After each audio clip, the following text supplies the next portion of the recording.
मा कर्म जन्म कथनी करता विचारू, आ सृष्टिमां तुज विना નથી કોઈ મારું। કોને કહું કઠણ યોગ તણો બળાપો,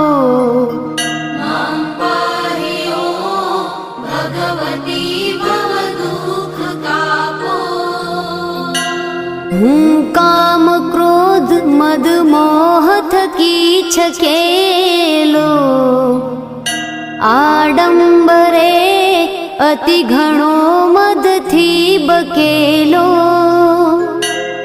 દોષો થકી દૂષિત ના કરી માફ પાપો,